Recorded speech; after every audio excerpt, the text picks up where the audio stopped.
5 милиарди евра инвестицијски бум најави премиерот Зоран Заев.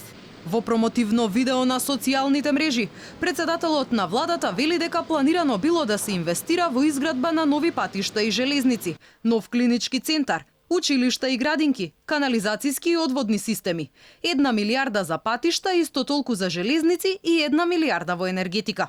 На ова реагираше опозицијата. Велат на Македонија и се подготвува најголемиот грабеж во поновата историја. Осврнувајќи се на најавата на владата за нов клинички центар, за што денеска беше објавен и тендерот.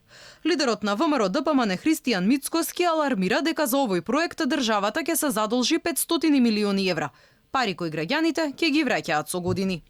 А дека изградбата на новиот клинички центар всушност уште еден обичен обид за плячка, говори објавениот јавен повик за конкурентен диалог. Имено во минатото, дека Зоран Заев го распродаваше националното достоинство, го менуваше законот за јавни набавки и тоа најпрво го кина Советот за јавни набавки, а потоа го кина критериумот најниска цена и стави акцент на субјективната категорија квалитет. Мицкоски потсети на сите досегашни ветувања од страна на премиерот, кои остана нереализирани.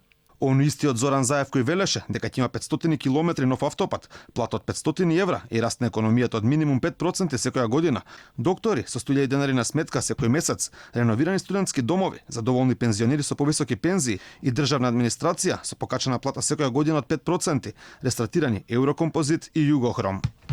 Инаку, според податоците на Министерството за финансии, во првите 5 месеци од годинава биле реализирани едва и 20% од предвидените капитални инвестиции, односно владата потрошила само 86 од планираните 418 милиони евра.